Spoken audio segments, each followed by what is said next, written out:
प्रिय भाई और बहनों, आज का शुभ संदेश के लिए आप सभी को हम स्वागत। दासा सारखी सेवा केली तू जरी देवाचा एकुलता, वास करू दे माझ्या मनात तुझी तीच नम्रता. वास करू दे माझ्या मनात तुझी तीच नम्रता. आज का संदेश परमेश्वर के दास नेल्सन थॉमस मुंबई से बांटा जाएगा। प्रार्थना के साथ शुभ संदेश के हमारे सारे श्रोताओं को उद्धारकर्ता प्रभु यीशु मसीह के अतिश्रेष्ठ नाम में स्वागत और अभिनंदन। प्यारो, हमने देखा कि एक मसीह विश्वासी के सबसे मुख्य जिम्मेदारी, आवश्यकता प्रभु यीशु मसीह को करीब से पहचानना है। ये पिता परमेश्वर की इच्छा है, ये पुत्र प्रभु यीशु मसीह का ही इच्छा है, पवित्र आत्मा का कार्य है और हर एक संत लोगों का भी प्राथमिकता के रूप में हम देख सकते हैं। क्यों हमें इस प्रकार एक प्राथमिकता के रूप में यीशु मसीह के पहचान में बढ़ना है, यीशु मसीह को करीब से जानने का प्रयास करना है। कई बातें हम देख सकते हैं, उसमें सबसे पहली बात हमारा उद्धार यीशु मसीह के पहचान पर आधारित है। मैं कुछ वचनों को आपके सामने रखना चाहता हूँ। यूहन्ना का सुसमाचार उसका 6 अध्याय 40वां पद में इस प्रकार पढ़ते हैं, क्योंकि मेरे पिता की इच्छा ये है कि प्रत्येक जो पुत्र को देखता है और उस पर विश्वास करता है वो आनंद जीवन पाए, और मैं स्वयं अंतिम दिन में उसे जिला उठाऊंगा। आनंद जीवन कौन प्राप्त करेंगे? आनंद जीवन या ईश्वरीय जीवन, स्वर्गीय जीवन वो ही प्राप्त करेंगे जो यीशु मसीह को देखते हैं और यीशु मसीह पर विश्वास करते हैं।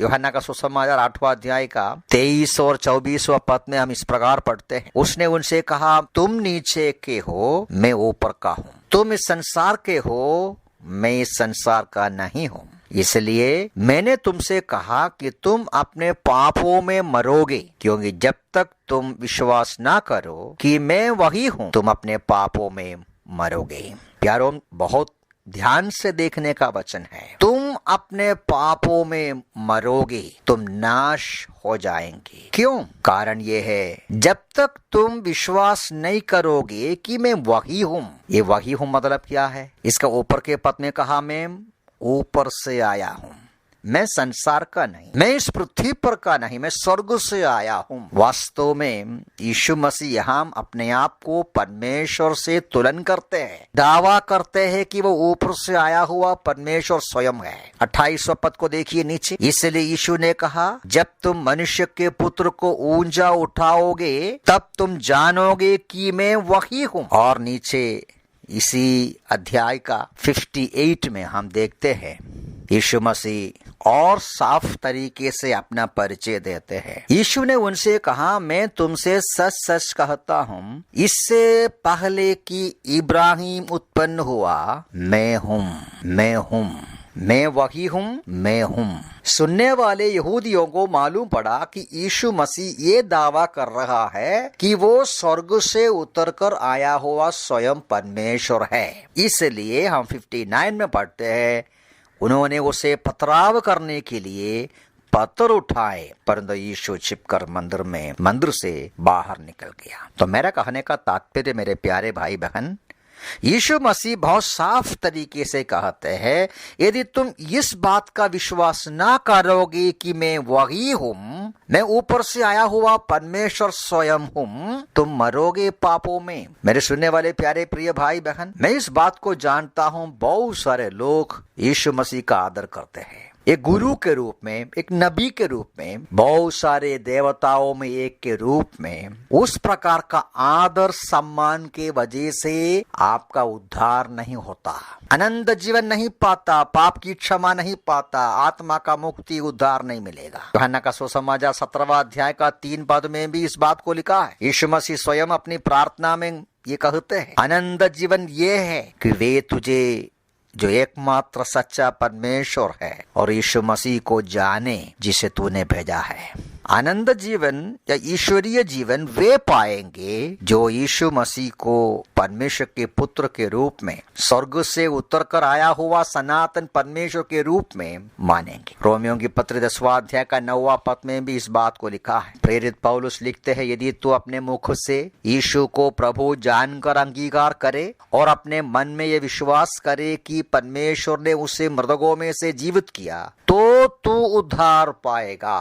उद्धार पाने का, मुक्ति पाने का मार्ग स्वर्ग से उतर कर आया हुआ सनातन काल से विराजमान परमेश्वर का पुत्र जो मनुष्य का रूप धारण किया, कलवरी की सूली पर मनुष्य जाति के पाप के प्रति प्रायश्चित का बलिदान होकर मृतकों में से जी उठा हुआ, आज भी जीवित यीशु मसीह को ग्रहण करना है, अंगीकार करना है, पापों को कबूल करना है, तब तक कोई उद्धार नहीं पाता। दुखों की बात है, हमारा दुश्मन शैतान हमारा नाश चाहते हैं। शैतान और शैतान के दूतों के लिए रखा हुआ हमेशा का नरक और दंड में मनुष्यों को भी खींच कर लेकर जाना चाहते हैं। इसलिए उद्धारकर्ता को हमारे आंखों के सामने बराबर पहुंचाने में शैतान रुकावट करते हैं। कुरिन्थियों की पत्री में प्रेरित पौलुस इस प्रकार लिखा है, 2 कुरिन्थी 11:3, परंतु मुझे भय है कि जैसे सर्प ने हवा को अपने धूर्तता से धोखा दिया, वैसे ही तुम्हारे मन मसीह की भक्ति की सरलता से और पवित्रता से कहीं भटक न जाएं। क्योंकि यदि कोई आकर किसी अन्य यीशु का प्रचार करे जिसका प्रचार हमने नहीं किया, प्यारों 2000 साल से यीशु मसीह के समय के तुरंत पश्चात शैतान का षड्यंत्र रहा, धोखा का कार्य रहा, लोगों के सामने अन्य यीशु को प्रस्तुत किया। वो गुरु है, साधारण मनुष्य है, पुण्य पुरुष है, नहीं, हमारा प्रभु यीशु मसीह परमेश्वर स्वयं है। ये बात को विश्वास नहीं करेगा तो पाप की क्षमा नहीं पा सकता, वो दंड ही पा सकते हैं, नरक में ही जा सकते हैं। नया नियम इसलिए हमें बार बार कहते हैं, प्रभु यीशु मसीह को देखो, जैसा पवित्र शास्त्र बाइबल हमारे सामने प्रस्तुत करते हैं। मेरी प्रार्थना और आशा ये है, इन दिनों में बाकी जो कुछ करना है, बाकी कई बातों के लिए समय बिताएंगे, समय निकाल कर परमेश्वर का वचन का अध्ययन कीजिए, देखने का प्रयास करें कि यीशु मसीह कौन है, उससे आपका क्या लाभ होगा।